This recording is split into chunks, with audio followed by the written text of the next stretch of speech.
Some school districts are taking extra time to prepare for the school year. Hello, everybody. I'm Heather Hayes. And I'm Steve Eager. It's 9 o'clock. Here are some of the districts making changes so far.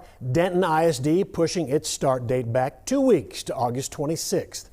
The same for Lake Dallas ISD. Little Elm ISD's new start date is August 25th, and Garland ISD's return to school will be phased in over the first 3 weeks with remote learning starting August the 10th. Fox 4's Lori Brown is in Garland tonight with details on some of these changes. Lori.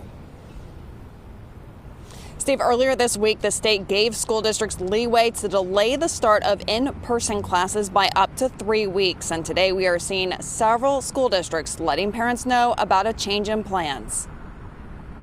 This is not good information, right? This is bad. This is a trend that's telling us that we continue to have additional positive cases. The public health director for Denton County told Denton ISD school board members that COVID-19 hospitalizations have climbed from 10 to 90 in about a week. But the county of 900,000 people is still seeing few cases among children. Fatality rates for children very, very low, and we don't have any children that have passed from COVID-19 in Denton County thus far. The Denton ISD superintendent explained to board members that based on the state's guidelines, if they delay their start date by 2 weeks, the state's guidelines then allow them to delay in-person instruction by 3 more weeks. That buys a total of 5 weeks without kids in classrooms.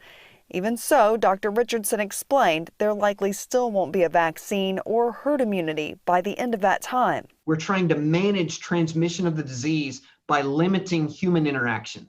And that is incredibly difficult in the educational realm. And so it's really not as much biological as operational when it comes to a delay for the school system. Superintendent Dr. Jamie Wilson explained the delayed start will give the district 2 more weeks to train teachers how to teach remotely for when there are school closures. Making sure that our teachers have the time this summer in August to be ready for if there are intermittent stops and to be able to flip the switch to a remote learning environment. Friday, the state's largest educators association urged the state to allow in-person instruction to be delayed until Texas flattens the curve.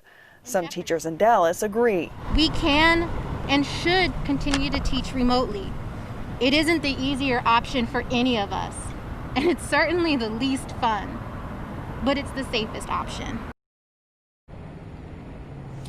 I reached out to more than a half dozen North Texas school districts today, and while some did not return my messages, Louisville, Frisco, and Richardson ISD said that as of today, they do plan to start in-person classes on time. Steve?